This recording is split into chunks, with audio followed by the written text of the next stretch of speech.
I was part of the Europa Deep Survey team, geologists, xenoarchaeologists, and engineers tasked with drilling beneath the moon's ice crust in search of microbial life. We expected frozen oceans, mineral vents, maybe ancient bacteria. We did not expect architecture. The drill broke through the ice layer at 37 kilometers down. Sensors went wild. Hollow space. Artificial symmetry. Energy readings that made no sense for something supposedly millions of years old. We descended in silence. The cavern beneath Europa's ice was vast, illuminated by pale blue light emanating from structures that curved like living things. Towers spiraled upward, smooth and seamless, covered in symbols that seemed to shift when you stared at them too long. "This predates everything," one of the scientists whispered. This shouldn't be here." At the center of the chamber stood a dais, and on it she slept. The alien queen lay encased in a crystalline cocoon, her form tall and regal even in stasis. Her body was humanoid in shape, but unmistakably alien. Skin like polished obsidian streaked with faint silver veins, elongated crown-like structures rising from her head. Energy readings spiked. "This is a stasis vault," I said quietly. "Ancient. Extremely advanced. My name is Dr. Elias Vorn, xenolinguist and systems analyst. I had been studying alien signals for 2 decades, convinced we were not alone. I just hadn't expected this." The cocoon pulsed faintly, reacting to our presence. Symbols across the chamber lit up in cascading waves. "She's alive," someone said, voice trembling. "Against protocol, against reason, against every survival instinct screaming in my skull," I stepped closer. And then the vault activated. The chamber sealed. The cocoon cracked. And the ancient alien queen awoke. Middle. The queen who remembered us. The first thing she did was look directly at me. Not in confusion. Not in fear. In recognition. "You are late," her voice echoed inside my mind. Not sound, but thought itself. I collapsed to my knees as the psychic weight hit me like a gravitational wave. Around me, my team was frozen in place, eyes unfocused, bodies locked in neural stasis. "Who are you?" I managed. The crystal casing dissolved into shimmering mist. She rose slowly, effortlessly, her presence bending the air itself. "I am Seraphel, last queen of the Athelian Concord," she said. "Guardian of the Watch. Witness to your species' first fire." My heart thundered. You know humanity?" She regarded me with eyes older than Earth's oceans. "I have known your kind longer than you have known yourselves." She stepped off the dais, her bare feet hovering just above the floor. "This chamber was designed to wake only if humanity reached the stars," she continued. "It seems you finally did." I struggled to my feet. "Why were you sleeping?"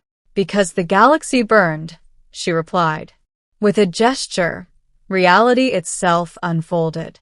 Visions flooded my mind. Galactic empires rising and falling, stars collapsing under engineered wars, civilizations erased so completely that not even their ruins remained. The Athelian Concord had once ruled vast regions of space, not as conquerors, but as overseers, peacekeepers, judges. "We failed," Seraphel said. "We underestimated fear." She showed me the enemy that had destroyed her people, an ancient coalition of species who believed preemptive annihilation was the only path to survival.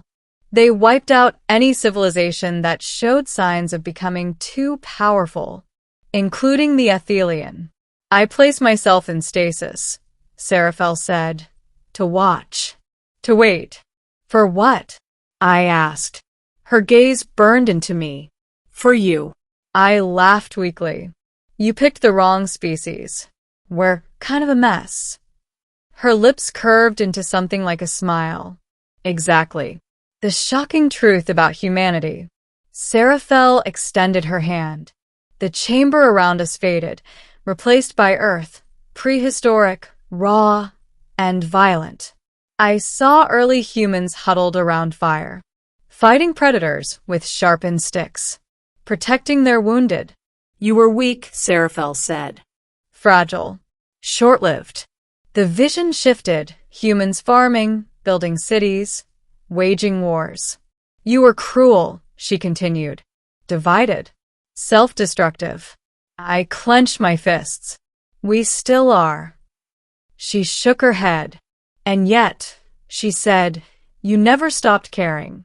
I saw humans risking their lives for strangers, sacrificing themselves in disasters, standing defiant against overwhelming odds, not because they would win, but because someone had to try.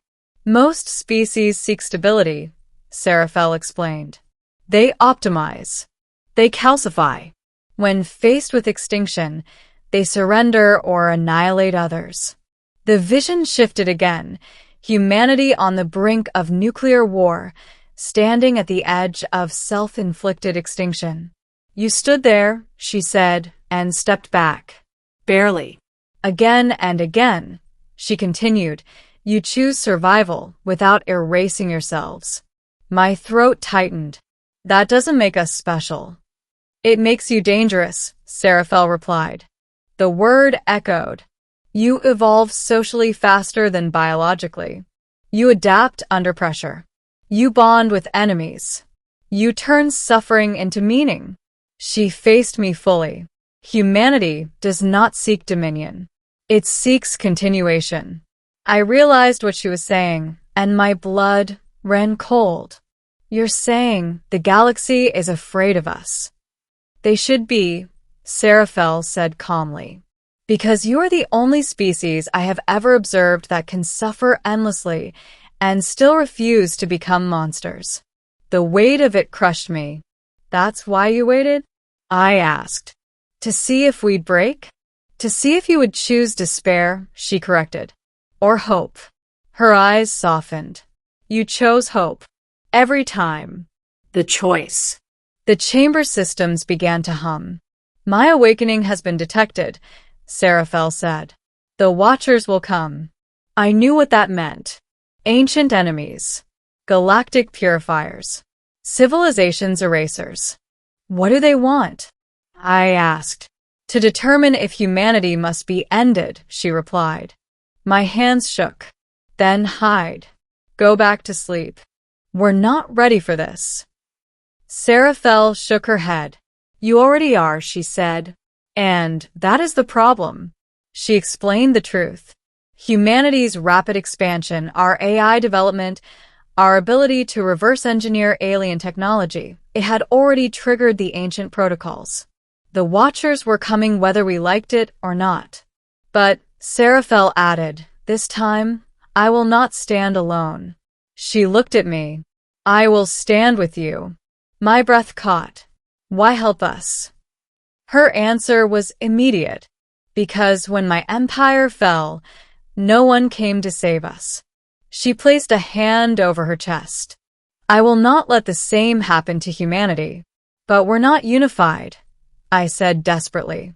We fight each other over everything. So did we, Seraphel replied. You learn unity under threat. That is your curse and your strength. She turned toward the chamber exit. Prepare your people, she said. Tell them the truth. What if they're not ready? I asked.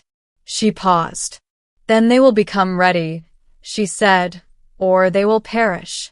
She met my eyes one last time. That is the burden of being human.